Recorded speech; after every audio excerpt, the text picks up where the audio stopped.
दोस्तों, इस बात से कोई भी इंकार नहीं कर सकता कि अंतर्राष्ट्रीय स्तर पर भारत का प्रभाव लगातार बढ़ते जा रहा है और ये भारत की बढ़ती कूटनीतिक क्षमता ही है कि जर्मनी जैसे देश को भी भारत के आगे माफी मांगनी पड़ती है और अपने बयानों से पीछे हटना पड़ता है। दरअसल दोस्तों, आज से कुछ समय पहले जर्मनी ने कश्मीर मुद्दे के ऊपर बयान देते हुए कश्मीर में संयुक्त राष्ट्र की भूमिका को समर्थन दिया था और ये बात कही थी कि कश्मीर मुद्दे को सुलझाने के लिए संयुक्त राष्ट्र बेहद अहम भूमिका निभाने वाला है और वे अंतर्राष्ट्रीय स्तर पर चल रहे विवाद और परेशानियों को संयुक्त राष्ट्र में उठाने के लिए अपनी जिम्मेदारी को समझते हैं। जबकि जर्मनी के इस बयान ने भारत को काफी नाराज कर दिया था, जिसके बाद भारत ने संयुक्त राष्ट्र में बिना जर्मनी का नाम लिए इस बयान के ऊपर काफी बड़ा और अच्छा जवाब दिया, जिसके तहत भारत ने ये बात साफ कर दी कि विश्व के हर देश को आतंकवाद से लड़ने में अपनी जिम्मेदारी को समझना चाहिए, खास करके तब जब आतंकवाद क्रॉस बॉर्डर नेचर का हो। वहीं इसके अलावा भारत ने ये बात भी साफ तौर पर कही कि जर्मनी के बयान उन लोगों के साथ बेहद ही बड़ी नाइंसाफी है जो कि आतंकवाद के शिकार हुए हैं। साथ ही भारत ने जर्मनी को ये बात भी याद दिलाई कि पाकिस्तान वही देश है जिसके ऊपर यूएन और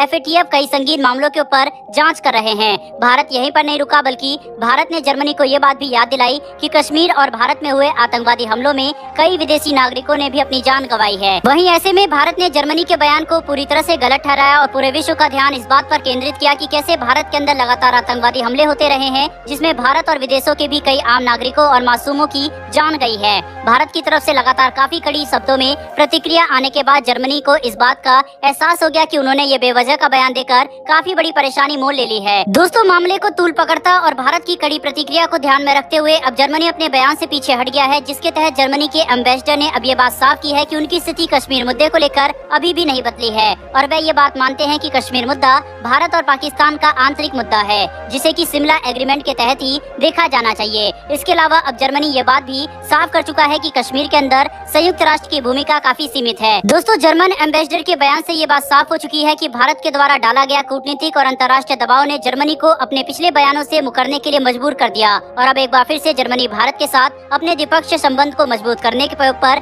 ध्यान दे रहा है, क्योंकि जर्मनी भी इस बात को अच्छे से समझता है कि अगर भारत के साथ उसके रिश्ते खराब हो गए तो जर्मनी को आर्थिक तौर पर काफी नुकसान झेलना पड़ेगा, जो कि मौजूदा वैश्विक हालातों में जर्मनी के लिए बिल्कुल भी अच्छा नहीं होगा। जहां एक तरफ रूस के साथ यूक्रेन को लेकर पहले ही परेशानियां काफी ज्यादा बढ़ चुकी है, वहीं पर पूरे यूरोप में एक आर्थिक संकट आ चुका है। खास करके जर्मनी उन कुछ चुनिंदा यूरोपियन देशों में से एक है जो कि रूस के खिलाफ बढ़ चढ़ कर न तो बयानबाजी कर रहा है और न ही यूक्रेन का समर्थन कर रहा है। ऐसे में अगर भारत के साथ रिश्ते खराब होते हैं तो जर्मनी को काफी बड़ा नुकसान होगा। लेकिन अब जर्मनी ने भारत के साथ बातचीत करके और पिछले दिए गए बयानों के ऊपर क्लेरिफिकेशन जारी करके भारत के साथ अपने संबंधों को सामान्य करने की तरफ एक काफी अच्छा और सकारात्मक कदम उठाया है, जिससे आगे जाकर भारत और जर्मनी के रिश्ते मजबूत हो सकेंगे और दोनों देशों के बीच की द्विपक्षीय साझेदारी बिल्कुल वैसे ही आगे बढ़ सकेगी जैसे अभी तक बढ़ते आई है। बहरहाल बढ़ते हमारी दूसरी खबर की तरफ, तो दोस्तों भारत सरकार की तरफ से अब एक काफी बड़ा बयान सामने आया है, जिसके तहत इस बात की पुष्टि कर दी गई है कि अगले 30 से लेकर 60 दिनों के अंदर ही भारत कई कंपनियों के निवेश और फैक्ट्रियां स्थापित करने के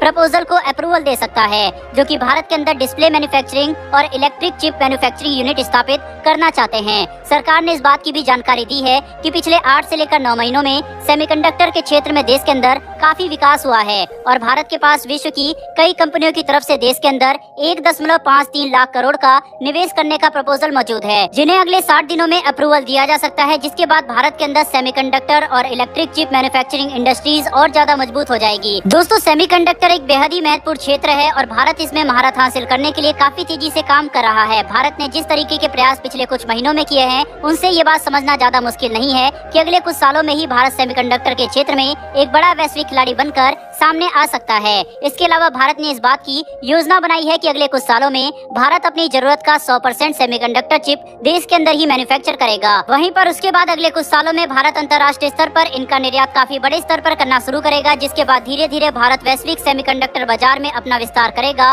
और बहुत जल्दी एक बड़े खिलाड़ी के तौर पर उभर कर सामने आएगा। बहरहाल दोस्तों, इस वीडियो में इतना ही, लेकिन भारत और जर्मनी के बीच में हुए इस विवाद के ऊपर आपकी क्या राय है कमेंट बॉक्स में लिखकर जरूर बताएगा। साथ ही अगर आपको ये इन्फॉर्मेशन और वीडियो पसंद आई हो तो वीडियो को लाइक करके हमारी आने वाली डिफेंस और वर्ल्ड अफेयर से जुड़ी ऐसी वीडियो के लिए चैनल को सब्सक्राइब अवश्य कर लें। फिर मिलेंगे ऐसी एक नई वीडियो के साथ। धन्यवाद। जय हिंद।